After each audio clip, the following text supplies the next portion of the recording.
I'm starting a new series in which we're going to learn all about CBT, starting with the basics and working our way through more advanced material. So at its most basic, the theory behind CBT is that our thoughts determine how we feel. And technically this is just cognitive therapy because we're just focused on our thoughts or cognitions. But this is a good place to start, and we'll add the behavioral part in later. So what does it mean to say that our thoughts are responsible for how we feel?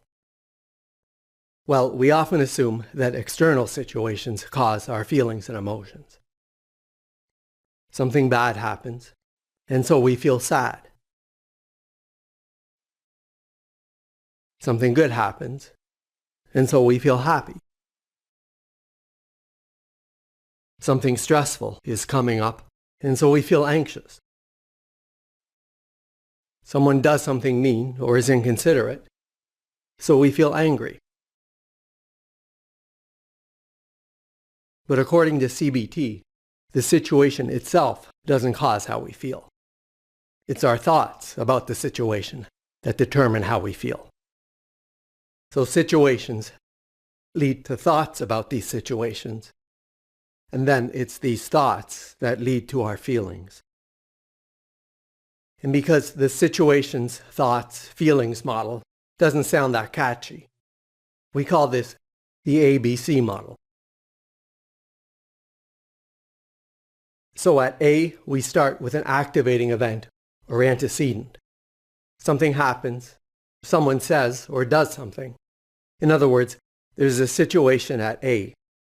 And at C, we experience a consequence, which is an emotional reaction or change in our moods or how we're feeling.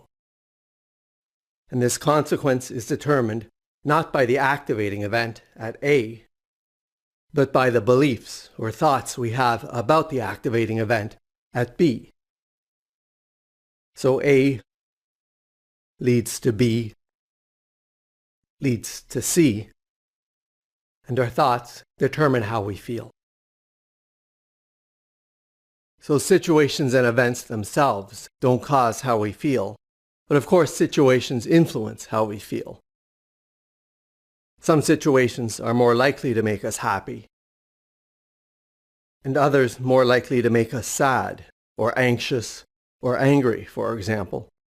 But the exact way we end up feeling isn't determined by the situation or activating event itself, but by the thoughts we have about the situation. So for example, imagine the following situation. You've just received a text from a friend inviting you to join her and some other people for dinner tonight. So imagine that's actually happening right now while you're watching this. So what's your immediate emotional reaction?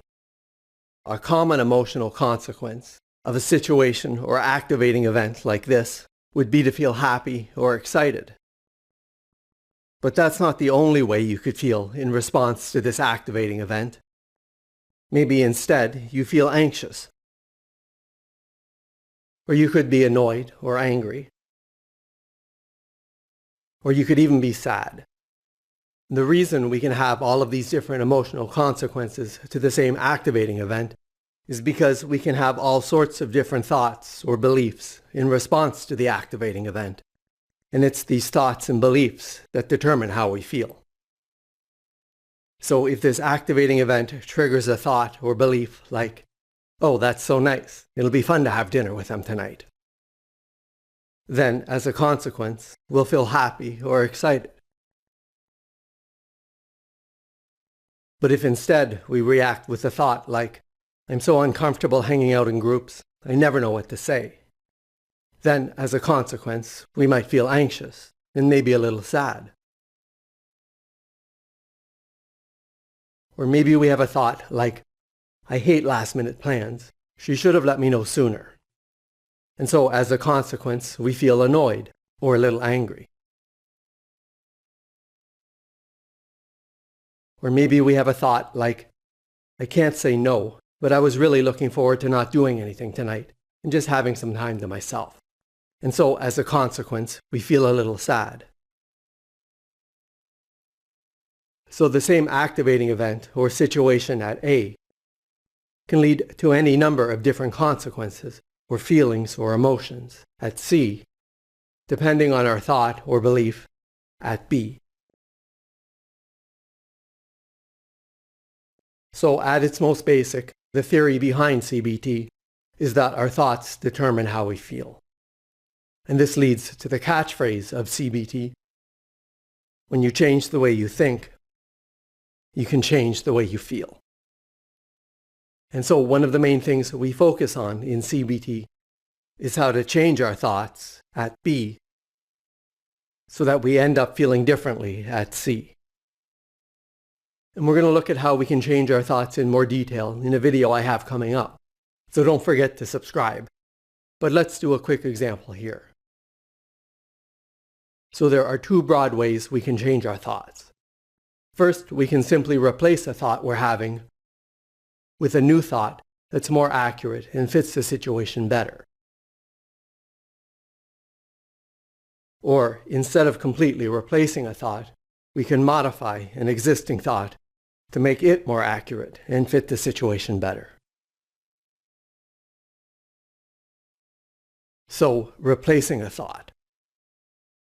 Imagine an activating event at A in which we're meeting someone for coffee and they're 10 minutes late. And our belief or thought at B is, they're not going to show up. And then at C, as a consequence of this thought, we end up feeling sad or angry, or maybe a bit of both. Well, that belief at B is probably not that accurate and doesn't really fit the situation that well. People are late all the time, and 10 minutes isn't that late. So if we can replace our thought, they're not going to show up, with something that's a little more accurate, like they're probably just running late and will be here soon, then as a consequence, we'll change the way we feel. And we're probably not sad anymore, or even angry, just maybe a little annoyed that they're making us wait. And so now we're in a better mood when they do get here, and we're able to enjoy our time together more. And now going back to the original example, let's look at how, instead of completely replacing a thought, we can modify our thought to make it more accurate. So if we had the thought, I'm so uncomfortable hanging out in groups, I never know what to say, and felt anxious as a consequence, maybe this thought is partially accurate, and the first part is true. I do feel uncomfortable in groups. But maybe we can modify this thought by changing the second part to make it even more accurate. But once I'm there and people start talking to me, I usually relax and enjoy myself. And then, as a consequence of this modified thought, we've changed the way we feel, and we're no longer as anxious as we had been. So if we're feeling sad and disappointed as a consequence of the thought, I was really looking forward to not doing anything tonight, maybe we can modify that thought to something like, I was looking forward to not doing anything tonight, but it'll be really nice to see everyone. So now, as a consequence of this modified thought, maybe we're not sad anymore. Or maybe we're still a little sad, we're not going to have the night to ourselves. But we're also happy, because we are looking forward to seeing our friends. Or if we're feeling annoyed or angry at the last-minute invitation, we can still believe she should have let me know sooner, but also add that we're glad she invited us. So as a consequence of this modified thought, we're not angry anymore, just a little annoyed, but also a little happy. And so the ABC model of CBT refers to the idea that activating events or situations themselves don't cause us to feel a certain way. Our moods and emotions are a consequence of the beliefs or thoughts we have about the situation or activating event. So A leads to B, leads to C. And by changing the way we think, we can change the way we feel. And changing the way we think is a lot easier said than done. So in the next video, we'll learn some strategies to change the way we think so we can change the way we feel. And if you're watching this from the future and these videos are out already, you'll find them in my free CBT self-help course on selfhelptunes.com. And please help me out by liking this video and make sure to subscribe so you don't miss the other videos in this series that I have coming up. And if you'd like to support my channel and help me make more videos like this, I really appreciate it, and please check out the donation links in the description.